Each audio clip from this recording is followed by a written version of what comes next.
as-tu du mal à faire face à des adversaires qui te rentrent dedans? Quand justement tu as un adversaire agressif devant toi, tu as l'impression de ne pas pouvoir poser ta boxe. Aussi, as-tu cette tendance à craindre justement par la suite tes attaques? C'est-à-dire que tu as cette impression que dès que tu vas attaquer, tu risques de te faire toucher. C'est justement un point que je souhaite clarifier aujourd'hui, te donner une technique simple mais très efficace pour te permettre justement d'éviter de te prendre des coups lorsque tu veux en envoyer. Et ça vient en fait d'une vidéo que j'ai pu voir récemment d'une personne effectuant justement de la patte d'ours rapide à la Floyd Mayweather. Mais dans ce contexte-là, j'ai vu quelque chose qu'il faut à tout prix que tu rectifies dans ta boxe. D'ailleurs, je voulais te dire que si tu souhaites améliorer ta technique de boxe, dans le lien dans la description, dans ma bio, dans les commentaires, tu trouveras un lien qui te permettra justement d'avoir plus de renseignements sur un bootcamp qui aura lieu en octobre, fin octobre. C'est 8 jours de boxe pour te permettre justement d'améliorer ta technique de boxe, que ce soit pour ta self-défense ou pour la boxe en termes général, et prendre confiance en ta capacité à pouvoir te défendre. Donc, pour te parler de cette fameuse vidéo, en fait, c'est quelqu'un qui faisait de la patte d'ours à la Floyd Mayweather. Très intéressant faire de la patte d'ours à la Floyd Mayweather, malgré le fait que je ne suis pas trop fan du sens que c'est devenu une mode où les gens en oublient que ça reste une structure parmi tant d'autres. C'est-à-dire que tu ne peux pas vier uniquement ta boxe sur le fait de faire des petits machins comme ça. D'une part parce que ça ne va pas t'apprendre justement à pouvoir poser tes coups, à vraiment pouvoir poser tes coups et avoir vraiment une amplitude. Pourquoi, tu me diras? Parce que en ayant une petite boxe machin comme ça va être très intéressant au niveau du corps à corps. C'est-à-dire que Floyd Mayweather était très bon au niveau du corps à corps. Lorsqu'on le collait, il se dégageait pour ensuite contre-attaquer et pour pouvoir s'échapper par la suite. Donc c'est très intéressant lorsque ton adversaire est face à toi, tu esquives, bam, ça c'est très intéressant. Mais la boxe n'est pas forcément liée à ça. Il y a aussi le côté avoir une grandeur dans ta boxe, donc avoir des coups larges, tu vois, avoir ce côté très large dans ta boxe. Et le truc que j'ai pu voir en fait dans cette vidéo, et d'ailleurs c'est aussi très intéressant pour pouvoir sentir tes appuis, c'est-à-dire que le fait de faire ça, c'est très intéressant pour sentir tes appuis, pour pouvoir, comme j'ai pu le dire, esquiver un coup et le rentrer sur ton adversaire, rentrer par exemple ton hypercute sur ton adversaire, puis après un crochet, etc. Néanmoins, dans cette vidéo que j'ai pu voir, comme j'ai dit, en fait, la personne oubliait l'importance de ses épaules. Les épaules sont très importantes pour ta défense. C'est une défense qui est passive et qui te permet justement d'éviter un bon nombre de contre-attaques. C'est-à-dire que si tu vis ta boxe en étant uniquement comme ça et en oubliant justement d'apposer tes épaules au bon endroit, et ben comme tu peux le voir là, mon menton est complètement à découvert. Tu vois, là justement tu risques d'avoir des risques en frappant ton adversaire de te prendre des coups. Quelque chose de simple, mais lorsque tu envoies un coup, habitue-toi à mettre ton épaule à ce niveau-là. C'est simple, normalement tu dois certainement savoir, mais c'est vraiment quelque chose que tu dois implanter vraiment intensivement dans ta boxe. Chaque fois, penser à tes épaules qui le protègent, et c'est vraiment intéressant de voir que notre corps est vraiment nativement lié à la boxe anglaise. Tu vois, c'est vraiment, comme j'aime bien le dire, c'est dans nos instincts. Tu vois, le corps est vraiment bien fait et il est important pour toi de ne pas être crispé forcément, mais de t'habituer constamment, même tu vois, pendant les hypercutes, les crochets, les bras avant, et toujours penser à toucher avec ton épaule. Cela te permettra de, quand tu envoies un coup, d'être au moins protégé au niveau de ton menton, et cela te permet justement, parce que c'est la partie la plus flexible, c'est ça qui t'amène plus facilement au KO. Le fait d'être protégé à ce niveau-là te permet peut-être d'avoir un coup au niveau de la tempe, mais au moins pas d'avoir le menton justement touché, et puis après justement au pire, tu vois, tu as fait un peu à la Floyd Mayweather. Vraiment, c'est vraiment une chose vraiment qu'il faut que tu appliques. On dit souvent d'avoir le menton plutôt bas que haut, mais je te dirais que même il y a vraiment une plus grande importance d'avoir justement cette partie-là qui te protège et qui te permet d'avoir justement ce côté bouclier au niveau de ton menton. Mais en tout cas, c'est des choses que, ça c'est simple, ça c'est vraiment simple.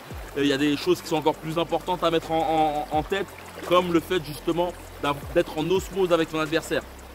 C'est-à-dire d'avoir ce côté un peu vibration avec ton adversaire, mieux le comprendre, faire en sorte surtout d'être plus félin dans ta boxe. C'est des choses que justement j'applique durant mes camps d'entraînement. Il y en a un qui aura lieu en octobre. Le but, c'est vraiment de pouvoir avoir plus de répondants sur le ring. C'est vraiment une chose très importante. Peut-être que justement, lorsque tu fais face à un adversaire, tu as l'impression que lorsque tu donnes un coup, et ben que ça ne touche pas. Tu te fais toucher, mais lorsque tu appliques ton coup, peut-être que c'est trop tard. Ton adversaire est déjà protégé ou qu'il est déjà parti. Et peut-être que justement, tu souhaites avoir plus d'instinct dans ta boxe, d'être plus redoutable, surtout dans tes contre-attaques. C'est quelque chose que j'applique beaucoup durant mon camp d'entraînement, c'est cette fameuse notion de la défense agressive. C'est-à-dire que tu peux être très agressif dans ta défense, c'est-à-dire avoir une défense beaucoup basée sur la réponse, sur le fait de pouvoir corriger ton adversaire sur ses erreurs. Et c'est des points justement que j'applique durant mon bootcamp qui te permettront justement, que ce soit pour la boxe anglaise, même pour ta self-défense, on peut toujours aiguiser sa self-défense. Ces points ont pour but justement de te permettre d'être plus efficace et surtout d'avoir plus confiance en tes armes, aiguiser ta technique de boxe pour te permettre justement de prendre confiance en ta boxe. Je sais que bon nombre de personnes, comme je l'ai dit, qu'il y a des personnes qui leur rentrent dans l'art, elles ont cette sensation justement de ne pas pouvoir poser leur boxe. Et c'est justement ça que je souhaite t'appliquer grâce à beaucoup d'exercices basés sur la notion de ses appuis, comment comprendre son corps, et surtout ça te permettra justement de pouvoir frapper de tout ton corps et non uniquement avec le haut du corps. Peut-être aussi que tu te sens crispé dans ta boxe et cette crispation t'amène justement à pouvoir encaisser des coups que tu ne voudrais pas, parce que plus tu es crispé dans ta boxe, ça montre aussi une sorte de pression, et cette crispation t'amène à ne pas voir le champ ouvert, ton champ visuel ouvert. Le but justement de ce bootcamp, c'est de descendre toute ton énergie vers le bas pour te permettre de comprendre des grands principes de la boxe qui te permettront justement d'être d'une part plus percutant et plus fluide dans ta boxe. Et ça te permettra justement de te permettre de dégager de l'énergie pour ton acquisition visuelle et surtout pour pouvoir mieux voir justement les trous de tes adversaires. Et c'est des points justement qu'on met, ça sera au Brésil, clairement, Rio de Janeiro. Si tu souhaites avoir plus de renseignements, c'est dans la description, tu auras une formation par la suite. Et puis le fait d'avoir cette notion très fluide dans ta boxe, plus flexible, te permettra justement d'être plus vicieux.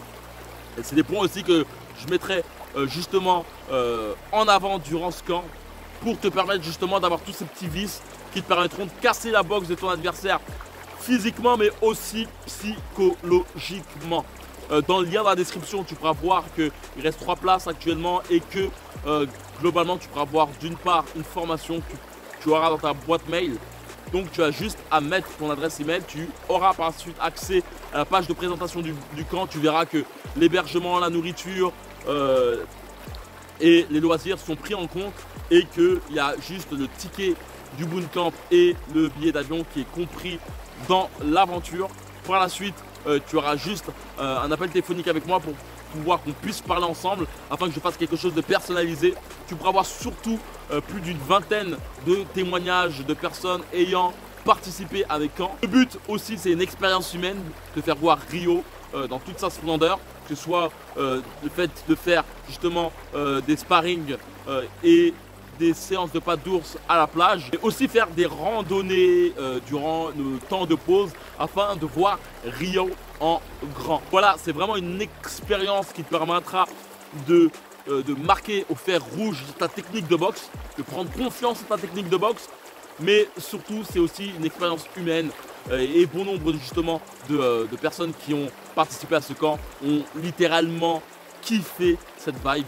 Donc voilà, tu souhaites avoir plus de renseignements sur ce camp, tu souhaites surtout rentrer dans l'aventure. Comme j'ai dit, il y a un lien qui est dans la description, il suffit simplement de cliquer. Et on se retrouve prochainement dans une autre vidéo. Comme d'habitude, que la boxe est avec toi. Ciao.